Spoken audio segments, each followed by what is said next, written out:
नहीं, ये तो स्टोरी ये अमेरिकन मूवी है, जी अंग्रेज़ी में है हॉलीवुड ये या, लेकिन मैं कोल्हापुर में शूट की। तो मैं खुद महाराष्ट्रियन हूँ, तो मैं एक थोड़ा इंडियन विलेज का सोच रहा था कि जब हॉलीवुड में बहुत इंटरेस्ट है अभी इंडिया में, लेकिन सब जहाँ दिखाते हैं तो पावर्टी दिखाते हैं, स्लम्स दिखाते हैं, तो और मतलब ऐसा ऐसा अच्छा नहीं लगता, क्योंकि इंडिया इतनी ब्यूटीफुल कंट्री है, इतनी बहुत सारे ब्यूटीफुल लोग हैं, इतनी अच्छी चीज़ें हैं, और दिखाते क्या है कि स्लम दिखाते हैं, करेक्ट मतलब वो भी अच्छे मूवी है, लेकिन वैसा क्यों दिखाते हैं? तो इंडिया में ऐसे भी चीज़ें जो शोकेस हो सकते हैं, अपने लोगों का काइंडनेस कैसा है, एक दूसरे के तरह किस बर्ताव में कैसा बर्ताव करते हैं, और जो अपना विलेज में जो सिंप्लिसिटी है, जो प्लेजर है, तो I wanted to reflect that on the screen. तो इसलिए मैंने पिट्सबर्ग में शूटिंग की, वो पूरा बर्फीला, जनवरी, snowing, completely cold, below zero, and then I came to Kolhapur, so it was like a big mix। so ये स्टोरी थ्रिलर है। अमेरिकन डॉक्टर आता है इंडिया में, इंडियन ओरिजिन का, उसकी याददाश्त चली जाती है और उसको ये याद नहीं रहता कि उसने अपने बीबी का कत्ल किया है या नहीं, ओके लेकिन फ़नी फिल्म है या। ओके साथ ही साथ ये भी जानना चाहूँगी क्या कुछ ब्यूटी आपने इंडिया की दिखाई है जो आपने खुद फील की मतलब जो जो लोगों के बर्ताव में जो ब्यूटी है, जो सिंप्लिसिटी है, जो किसी एक दूसरे से, मतलब उनके दिल बहुत अच्छे हैं, दिल बहुत साफ़ है। अगर आप ड्राइव करें तो किसी के बोले कि ऐसा क्यों चला रहा है, वैसा क्यों चला रहा है, लेकिन अगर वही ड्राइवर को कुछ होता है तो सब लोग दौड़ेंगे उसकी हेल्प करने के लिए। जो ये जो अच्छापन है, ये जो सादगी है, ये जो सिंप्लिसिटी है, बहुत स्ट्रेस लेते हैं लोग आजकल। इसलिए मैं सोच रहा था कि इंडिया से विलेज में पूरा वो जो सेरेनिटी है, वो जो शांति है, वो मैं अपने पिक्चर में कैप्चर करना चाहता था। इसलिए कभी कभी क्या होता है, जब शूटिंग के दौरान कभी कभी मैं तो खुद डॉक्टर हूँ, मैं कभी गलत शब्दों या गालियों का प्रयोजन नहीं करता, लेकिन कभी कभी क्रू वो जोश में हो जाते। तो मैंने इंडिया में रूल किया था कि कोई गाली नहीं देगा, जी कोई गलत शब्द नहीं यूज़ करेगा, कि वो जो शांति, वो पीस सब सब सेट में भिननी चाहिए, या। करेक्ट अच्छा टाइटल की बात करना चाहूँगी टाइटल ये क्यों ऐसा अगर आप कोई बुक पढ़ रहे थे, और अगर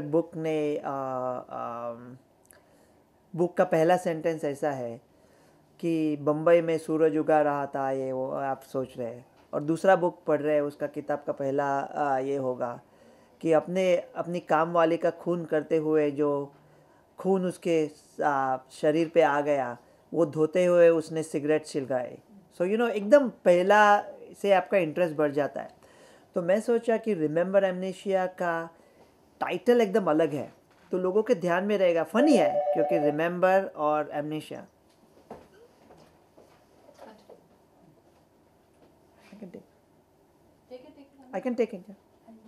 Sorry. सो रिमेंबर एमनेशिया का टाइटल ही एकदम अलग है, तो याद रहेगा लोगों के। मेरे मूवी के टाइटल ऐसे ही होते हैं कि मैं एक आगे मूवी आने वाली है, उसका टाइटल है थर्सडे द 12th। एक मूवी है, उसका टाइटल है dial N for murder, not M, dial N for murder. तो टाइटल याद रहेगा तो लोग ना सुना हुआ है, ओके ओवरऑल देखा जाए तो शूटिंग में कितना टाइम लगा कितना टाइम में बनी है मुझे मेरे जो अमेरिकन प्रोड्यूसर्स हैं उन्होंने बताया था कि ये बात किसी को नहीं बोलना, लेकिन मैं सोच रहा हूँ था कि दुनिया लाइफ में तो ऐसा कभी हुआ है नहीं, जस्ट बिकॉज ये पता है कि ये रॉन्ग है या इसलिए ना करूँ, मैं तो करता आया हूँ। तो 8 दिन में ये मूवी बनाई हमने, पूरी मूवी 100 मिनट्स की, अभी 80 मिनट्स की है, लेकिन जो पूरी मूवी यूएस इंडिया सब मिलके एकदम मैनेजमेंट स्टाइल से 8 दिन में बनाई। ये तो खुद अपने आप में एक रिकॉर्ड होगा। मराठी स्टार्स को लेने का कोई खास वजह है वे कोल्हापुर में थी, तो मैं सोचा उनको ट्रैवल करने के लिए भी अच्छा होगा, और कुछ कुछ डायलॉग एक दो मराठी में भी है। और वैसे संजय मांजरेकर, महेश, सॉरी नॉट संजय मांजरेकर, अभी क्रिकेट देख रहा था, तो महेश मांजरेकर तो इंडियन नाम ही है, वो स्लमडॉग में भी आ चुके हैं, तो इंटरनेशनल नाम है। मोहन आगाशे जी है, श्रुति मराठे है, वो तो साउथ में पॉपुलर है।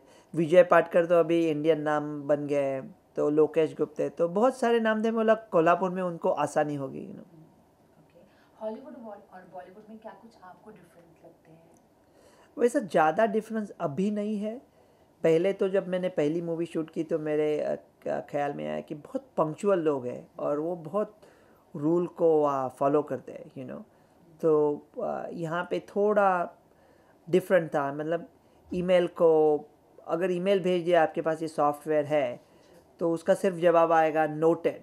तो ये जवाब नहीं देंगे कि सॉफ्टवेयर है नहीं है, क्या करना है। तो थोड़ा कन्फ्यूजन ऐसा इंडिया में लगता था, लेकिन अभी चेंज हो रहा है। मेरे ख्याल से India is the best place for anybody in the world to shoot the movies.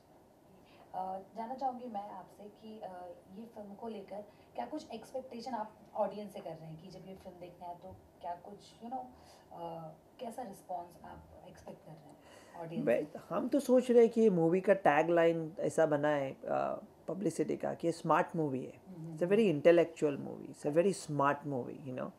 तो ऐसा नहीं मैं लोगों को डरा रहा हूँ कि और उनको अच्छी नहीं लगी तो बोल भी नहीं सकते कि अच्छी नहीं थी। लेकिन ये बहुत उसको मैं तो गारंटी देता हूँ कि उनको पसंद आएगी। बहुत बहुत बहुत डिफरेंट तरीके से, बहुत इंटेलेक्चुअल मूवी है। बहुत सारे क्लासिकल रेफरेंसेस है उसमें। मोजार्ट है, रेने डेकार्ट्स है, अलेक्जेंडर द ग्रेट है, दरायस द थर्ड है। तो क्लासिकल रेफरेंस है, very erudite, very intellectual, very well written, but there are also very some simple humor. So the person who's stealing stuff on platform, he has a different kind of humor than somebody else. Yeah. तो हमें कहीं ना कहीं film से film में real India देखने मिलेगा ऐसा? हाँ, ये तो आप तो इंडिया में ही है, इंडिया में रिलीज़ हो रही है, लेकिन रियल इंडिया आपको देखना मिलेगा और रियल अमेरिका भी देखने को मिलेगा। ये बहुत बर्फीला पिट्सबर्ग के बहुत अच्छा रीजन है, बहुत अच्छे लोग हैं वहाँ के। तो ऐसा पिट्सबर्ग और कोल्हापुर एक बहुत अच्छा मिक्स हो गया है। इस फिल्म को लेके 3 यूएसपी आप बताइए जो ऑडियंस आए देखने के लिए। जो सॉरी, यूएसपी मतलब फिल्म की 3 खास बातें जिससे ऑडियंस। ख़ास बात ये है फिल्म की कि फ़र्स्ट ऑफ ऑल ये थ्रिलर है, तो आपको थ्रिलिंग एलिमेंट बहुत होंगे, लेकिन वो बहुत फ़नी भी है। दूसरा ये है कि एक एक लाइन ऐसा है, इसका एक एक डायलॉग में कुछ पंच है, इसमें कुछ ट्विस्ट है। तो आप जब मूवी देखने के बाद सोचेंगे कि ये क्या है, तो मैं तो सोचता हूँ आप 2 बार देख लीजिए तो अच्छा है, 3 बार देखे तो बहुत अच्छा है, लेकिन 2 बार देख लीजिए तो अच्छा है। और तीसरी चीज़ ये है कि ये जो हॉलीवुड बॉलीवुड का जो मिक्स है वो ऐसा बनता है, लेकिन हाई लेवल पे बनता है, इंडिपेंडेंट लेवल पे नहीं बनता। तो मेरे ख्याल से ऐसा एक एक दौर चालू हो जाए, एक सिलसिला चालू हो जाए कि इंडिपेंडेंट मूवीज़ हॉलीवुड या बॉलीवुड के लेके बन जाए, तो ऐसे बहुत सारे फिल्म बन सकती है। आपके अपकमिंग प्रोजेक्ट्स क्या हैं देन? एक मैं बहुत बड़ी मूवी बना रहा हूँ, बड़े हॉलीवुड स्टार लेके। उसका नाम शायद रहेगा honey I change the past. तो 1942 में during second world war, India's Mahatma Gandhi gets exchange with Israel's David Ben Gurion. India starts the military fight with Germany, and Israel starts the peace and non-violence to make a United States of Palestine. And both countries end in disaster. This is a big project which I'm shooting next very soon, hoping to release it theatrically in India. Thank you so much, or all the best for your film. Thank you. Thanks a lot. Thank you. Channel